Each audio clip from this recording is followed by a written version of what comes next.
तुम पिंजरे के पंछी नहीं, तुम आसमां के परिंदे हो। तुम सहमी सी नदी नहीं, तुम सागर की तरंगे हो।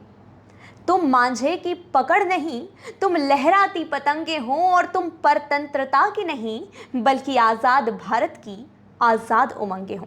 दोस्तों, मैं हूं शैली आनंद अग्रवाल और आपका स्वागत करती हूं सत्यमेव जयते संस्थान की पॉडकास्ट श्रृंखला कर्मगाथा में, जहां हम मिलते हैं ऐसे कर्मवीरों से जिन्होंने अपनी संघर्ष यात्रा से प्रशासनिक सेवा में एक नया मुकाम हासिल किया है।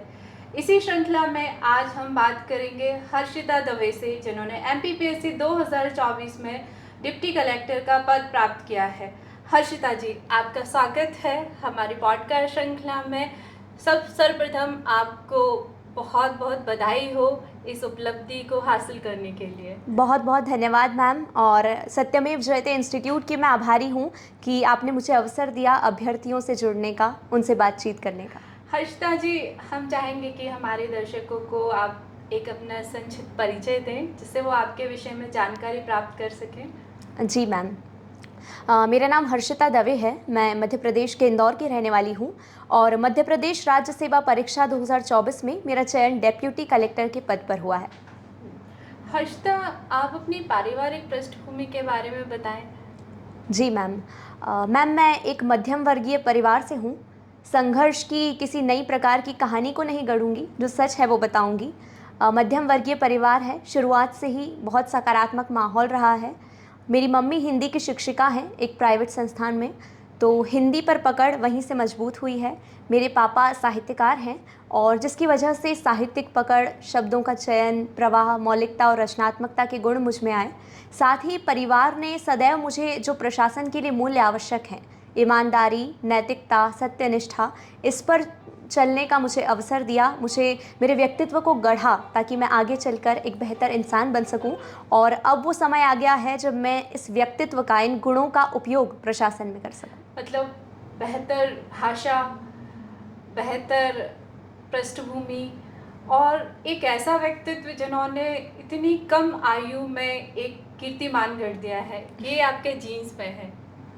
जी मैम, लेकिन अभ्यास भी बहुत ज़रूरी है। खुद का परिश्रम और परिवार का साथ बहुत आवश्यक है। बिना संभव ही नहीं है इतनी बड़ी उपलब्धि हासिल करना। जी हर्षिता जी, आपको PSC की तैयारी करने के लिए कैसे प्रेरणा मिली?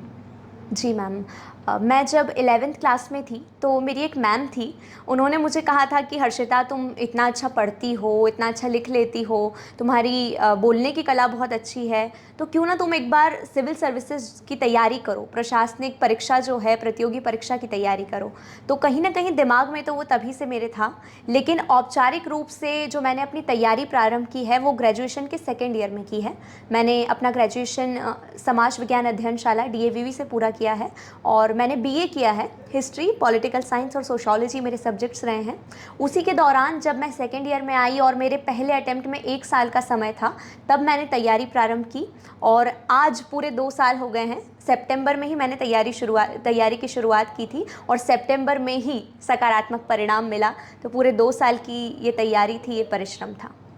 इन 2 सालों में हर्षिता, कई बार ऐसा मौका आया होगा जब आपको लगा होगा नहीं हो पाएगा, नई नई चुनौतियाँ आई होंगी, तो कैसे सामना किया आपने इसका?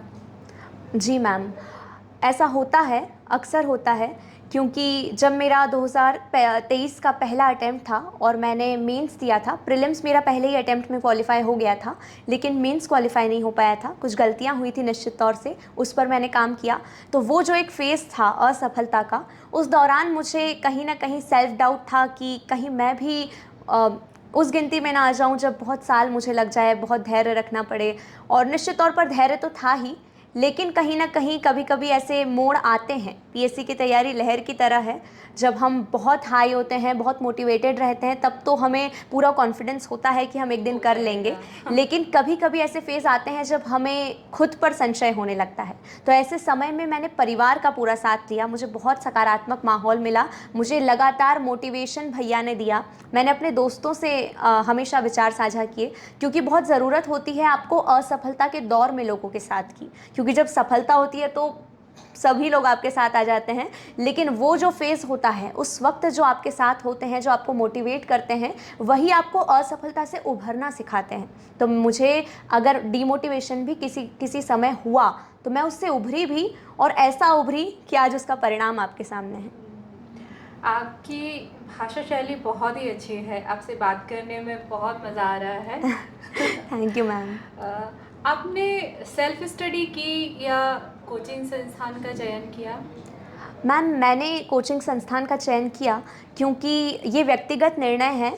अगर कोई सेल्फ स्टडी कर सकता है तो वो बहुत अच्छा है, लेकिन मेरा ऐसा मानना है कि मुझे एक सही दिशा की ज़रूरत थी कि मैं किस प्रकार से अपने पाठ्यक्रम को पूरा करूं, क्योंकि पीएससी का हर अभ्यर्थी एक पौधे की तरह है, और पौधा उगता अपने ही सामर्थ्य से है, लेकिन कहीं ना कहीं उस पौधे को सिंचित करने में एक माली का योगदान होता है। तो मुझे ज़रूरत थी मार्गदर्शकों की, मुझे ज़रूरत थी शिक्षकों की, इसीलिए मैंने पहले कोचिंग ज्वाइन की, और उसके बाद सेल्फ स्टडी भी बहुत इंपॉर्टेंट है। सेल्फ स्टडी अगर नहीं होगी तो बहुत मुश्किल होगा कि आप सिलेक्शन ले सकें, क्योंकि आप शिक्षकों को झूठ बोल सकते हैं, आप दोस्तों को झूठ बोल सकते हैं, लेकिन आपकी अंतरात्मा गवाह होती है कि आप पढ़ाई कर रहे हैं या नहीं। तो कोचिंग ज़रूरी है, साथ ही साथ स्वयं को अनुशासित रहना बहुत ज़रूरी है कि आप जब घर में हों या लाइब्रेरी ज्वाइन करें तो आप पढ़ाई अच्छी तरीके से करें, अपनी अंतरात्मा के साथ न्याय करें। हाँ, हम खुद से झूठ नहीं बोल सकते, बिल्कुल। खुद से ईमानदार रहना बहुत ज़रूरी है। जी मैम। वो दिखाई भी देता है आपकी उपलब्धि में। 2 साल का समय बहुत ज़्यादा नहीं होता है सिविल सेवा के लिए, और उसमें आपने इतनी बड़ी उपलब्धि हासिल की, वाकई काबिल तारीफ भी छोटा शब्द है इसके लिए तो। धन्यवाद मैम। सत्यमेव जयते संस्थान ने आपकी इस उपलब्धि में क्या भूमिका निभाई है? मैम, जब मेरी इस पीएससी की जर्नी का तीसरा स्टेज था इंटरव्यू, उस दौरान मैंने सत्यमेव जयते से मार्गदर्शन लिया। मैंने यहाँ पर मॉक इंटरव्यू दिया था, और मैं बताना चाहूँगी कि जब मेरा इंटरव्यू पास आ रहा था, तब मॉक इंटरव्यू में अक्सर कुछ बातें सुनने को मिलती है। आपका जो व्यक्तित्व है वो बहुत सब्जेक्टिव है, किसी को वो बहुत ज़्यादा प्रभावित कर देगा, किसी को कुछ नकारात्मकताएं भी मिल जाएंगी उसमें। तो होता है कि कुछ कमेंट्स ऐसे होते हैं जिसकी वजह से हमारा कॉन्फिडेंस कई बार कम हो जाता है। लेकिन इंटरव्यू जब पास आ रहा था तब सत्यमेव जयते में मैंने मॉक दिया, और जो मोटिवेशन मुझे वहाँ से मिला उसने मेरे आत्मविश्वास को बूस्ट किया, बहुत शिखर तक पहुँचाया। क्योंकि सर ने मुझे कहा था, सर ने, और आप भी मॉक में थी, और सर ने मुझे कहा था कि आज तक मैंने जितने मॉक लिए हैं ये सबसे अच्छा मॉक आज रहा है, और उन्होंने मेरी जिस तरह से मेरे आत्मविश्वास को बढ़ाया वो वाकई मेरे लिए बहुत ज़्यादा मददगार साबित हुआ। तो इस जर्नी में हर्षिता, रेशु सर, प्रकृति मैम, इनका योगदान क्या रहा? आप थोड़ा प्रकाश डालेंगे? जी मैम, रेशु सर से मैंने मॉक के दौरान ही मुलाकात की थी। तो पहली बार मुलाकात हुई थी आपकी? जी मैम, मेरी पहली बार तभी मुलाकात हुई थी, और वो पहली मुलाकात ही मेरे लिए इतनी मददगार साबित हुई। यादगार रही। जी बिल्कुल। रेशु सर ने मुझे, कई बार मॉक से फॉर्मेलिटीज़ के लिए जाते हैं, लेकिन रेशु सर ने मुझे अपना नंबर दिया था कि तुम मुझे इस पर मैसेज करना, और तुम्हारे सब्जेक्ट से रिलेटेड जितने भी क्वेश्चंस हैं, हिस्ट्री है, पॉलिटिकल साइंस है, समाजशास्त्र है, इस पर मैं तुम्हें गाइडेंस दूंगा कि कैसे तुम्हें इस पर काम करना है।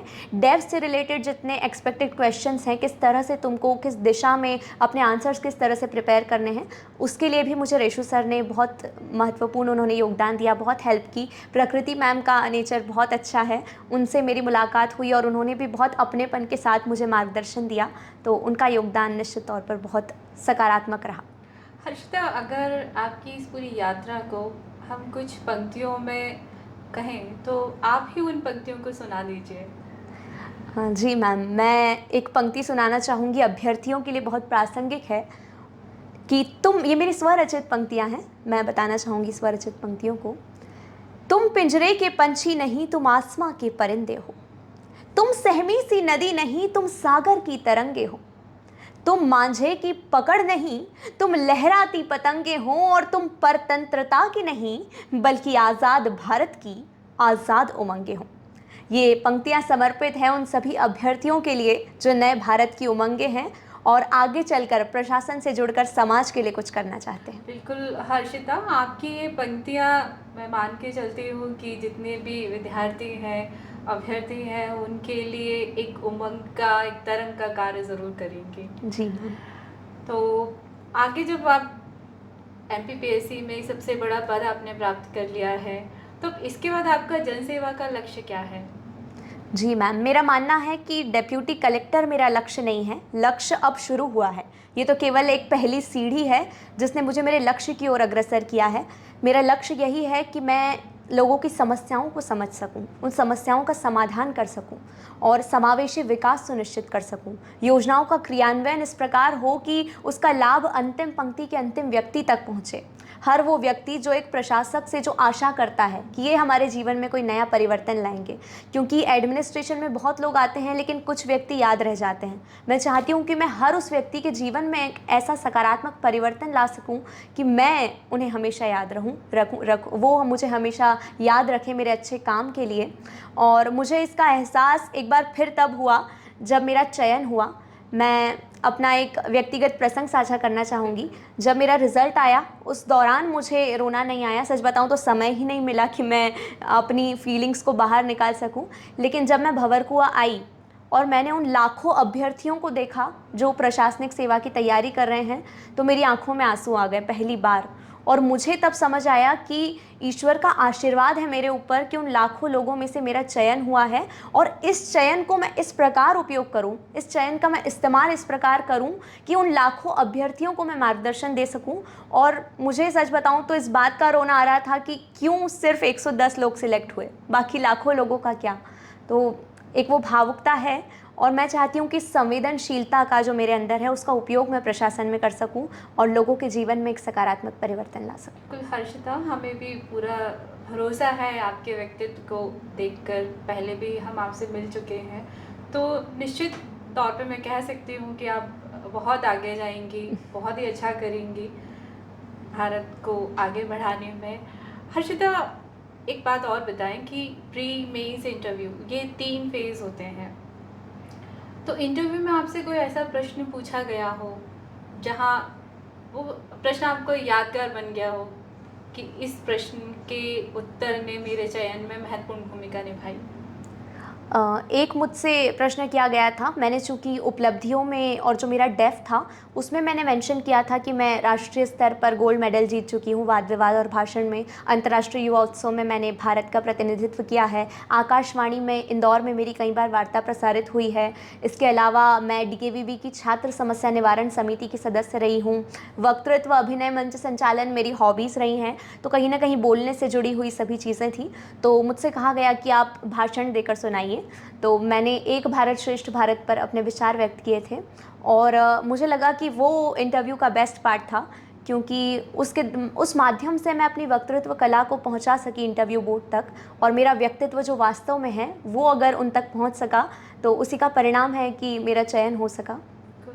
इससे ये भी स्पष्ट होता है कि हमारी जो खूबी होती है बिल्कुल वो हमें एक बड़े मुकाम तक ले जाने में भूमिका निभाती है जी। हाँ, उसे कभी भी हमें दबा के नहीं रखना चाहिए, ये आपने सिद्ध कर दिया जी। निबंध लेखन में अक्सर मैंने देखा है कि ऋषु सर जो नोट्स देते हैं उनसे कोई ना कोई निबंध पेपर में ज़रूर मिल जाता है, तो बच्चे कहते हैं कि सर के नोट्स तो हमें ज़रूर चाहिए निबंध के। आपको कैसे यूज़फुल लगे सर के नोट्स? सर के जो निबंध के नोट्स हैं वो वाकई बहुत ही ज़्यादा हेल्पफुल हैं, बहुत अच्छे नोट्स हैं, क्योंकि उसमें जो शब्द चयन है जिनकी मैं बात करती हूँ, जो निबंध की बहुत महत्वपूर्ण आवश्यकता है कि आपके किन क्लिष्ट शब्दों का आप उपयोग कर रहे हैं, प्रवाह कैसा है उस निबंध में, और वो कौन सी चीज़ें हैं, वो कौन सा कंटेंट है जो दूसरों से आपको अलग बनाता है। कुछ अलग कंटेंट, कुछ जो साहित्यिक भाषा होती है वो कहीं ना कहीं उन नोट्स में मुझे देखने को मिली। तो बहुत ही अच्छे निबंध थे, वो यूज़फुल हो सकते हैं पेपर 6 के लिए। मूर्त और अमूर्त निबंध दोनों का एक समन्वय दिखाई देता है। जी जी मैम। हर्षिता, इसमें कई बार बच्चों को देखा है कि उन्हें समझ नहीं आता है कि एक प्रशासनिक सेवा की तैयारी करते समय क्या करना चाहिए और क्या नहीं। तो एक डूज और डोंट्स की अगर लिस्ट बनानी हो तो आपने खुद के लिए क्या लिस्ट बनाई थी? जी मैम, सबसे पहले मैं बात करती हूँ कि किन चीज़ों को करना चाहिए। तो सबसे पहला तो यही है कि आपको पहले मेंस पढ़ना चाहिए। ये गलती कभी नहीं करनी चाहिए कि पहले प्रीलिम्स करते हैं, प्रीलिम्स नहीं होगा तो मेंस कैसे देंगे। ये एक मिथक है, ये रणनीतिक भूल है। तो इस पर प्रयास कीजिए कि पहले मेंस पढ़िए फिर प्रीलिम्स पढ़िए। एक और चीज़ है कि शॉर्ट नोट्स बिल्कुल बनाइए, मेंस के लिए बहुत आवश्यक है। प्रीलिम्स के लिए ज़्यादा से ज़्यादा क्वेश्चंस की प्रैक्टिस कीजिए, रिविज़न कीजिए। और जो चीज़ें नहीं करनी हैं वो ये है कि आपको बहुत ज़्यादा सोर्सेस मार्केट में अवेलेबल हैं, तो उसके लिए भटकना नहीं है। हर व्यक्ति अलग सोर्स का चयन करता है। टॉपर्स को भी सुनिए, लेकिन आपका व्यक्तिगत निर्णय आप अपने मत के आधार पर, आप जिस बुक के साथ कंफर्टेबल हैं, जिस बुक से आप कनेक्ट कर पा रहे हैं, उसके आधार पर निर्णय लीजिए। सोर्सेस लिमिटेड रखिए, रिविज़न मल्टीपल रखिए, यानी कि एक ही बुक को कई बार पढ़ने से फ़ायदा है, कई सारी बुक्स को एक बार पढ़ने से फ़ायदा नहीं है। तो limited sources, multiple revision. Limited sources, multiple revision, इसको हम ऐसे भी कह सकते हैं कि read, revision, recall and then write. बिल्कुल। ओके, आप में प्रशासनिक सेवा के ऐसे कौन से गुण हैं हर्षिता जो आपको इस मुकाम तक लेके आए? जी मैम, मुझे ऐसा लगता है कि प्रशासन के लिए जो सबसे ज़्यादा आवश्यक है वो है संवेदनशीलता। और मुझे जब कई बार खुद पर संशय होता था कि क्या मैं कर पाऊँगी इस दायित्व का इतने अच्छे से निर्वहन, तो मेरे पापा ने मुझे कहा था कि जब तुम बहुत छोटी सी थी तब एक कविता की कार्यशाला थी, वहाँ पर तुमने एक कविता सुनाई थी, मछली जल की रानी है, जीवन उसका पानी है, हाथ लगाओ डर जाएगी, बाहर निकालो मर जाएगी। तो राष्ट्रबंधु जी ने कहा कि क्या तुमको ये कविता पसंद है? तो मैंने कहा था नहीं, मुझे ये कविता पसंद नहीं है। उन्होंने जब इसका कारण पूछा था तो बहुत छोटी थी, लेकिन तब भी मैंने ये कह दिया था कि जब हमें पता है कि हाथ लगाओ तो डर जाएगी तो हम उसे हाथ लगाते क्यों हैं, और जब पता है कि बाहर निकालो तो मर जाएगी तो हम उसे बाहर निकालते क्यों हैं। तो वो एक जो बाल सुलभ जिज्ञासा थी, वो संवेदनशीलता वहीं से झलकती है, और मुझे लगता है आज भी मैं उतनी ही संवेदनशील हूँ। इसीलिए मैं एनएसएस से जुड़ी, और मुझे जहाँ अवसर मिल सकता है मेरा प्रयास यही रहेगा कि मैं समाज के विकास में भूमिका निभा सकूं। दूसरा जो महत्वपूर्ण गुण है वो ये है कि ईमानदारी एक प्रशासक के लिए बहुत महत्वपूर्ण है। और मेरा एक प्रसंग ये है कि जब पोस्ट प्रेफरेंस हम अक्सर भरते हैं तो उसमें पद सोपान और बहुत सारी चीज़ें मायने रखती हैं, बहुत सारी चीज़ों को लोग देखते हैं। लेकिन मैंने जिन मार्गदर्शकों से बात की कि मैं किस पोस्ट को प्रेफरेंस में रखूं, तो मैं उनसे यही कहती थी कि कोई ऐसी पोस्ट जिससे मैं लोगों से जुड़ सकूं, लोगों के लिए काम कर सकूं, और मैं अपने पद पर ईमानदारी से काम कर सकूं।